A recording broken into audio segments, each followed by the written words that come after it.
On raconte l'histoire d'un prince du nom de Shamil qui régnait sur une tribu dans le Caucase.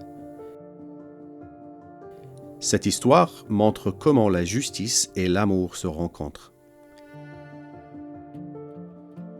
Shamil avait donné l'ordre de punir toute personne qui volerait dans le trésor de la tribu. Le voleur devait recevoir 100 coups de fouet. Chacun comprenait la signification de ce commandement. Le trésor était une bénédiction. Tout voleur devrait être puni, quelle que soit son identité. Quelque temps plus tard, un soldat vient annoncer au prince qu'un voleur a été pris en flagrant délit. Le prince veut voir le voleur, mais le soldat hésite à le lui amener.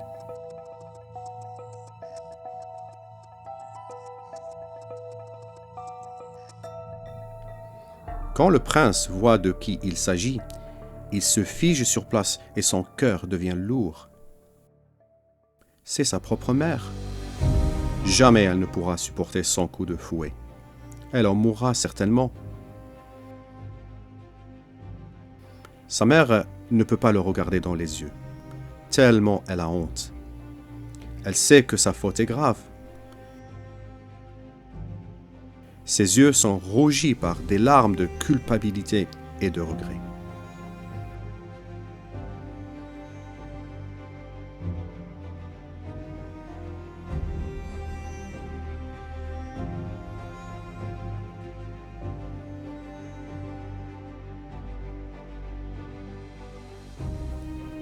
Le prince se retire.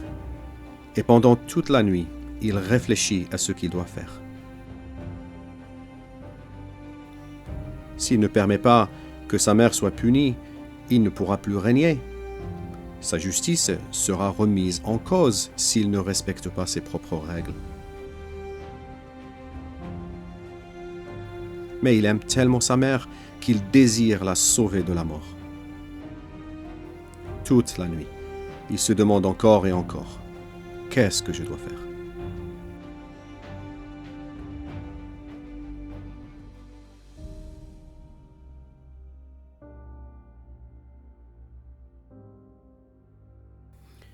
Le lendemain, il sort de la tente, décidé à appliquer la punition.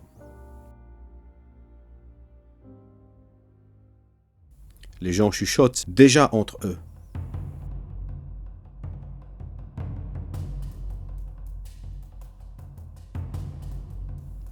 On amène sa mère et on lui dit de s'agenouiller.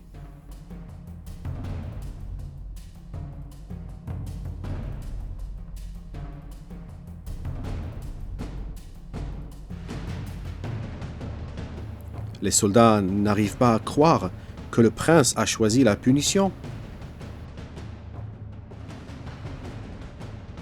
L'un de ses soldats reçoit l'ordre de fouetter sa mère.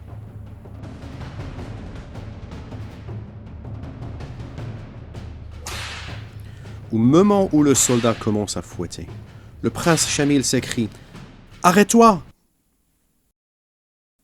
Il retire son manteau et va se placer entre sa mère et le soldat. Il lui ordonne de continuer à fouetter. 100 coups de fouet et ne t'arrête pas avant.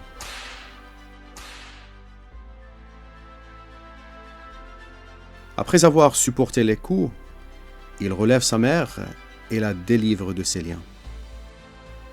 Les gens sont dans l'admiration de ce que ce prince a fait.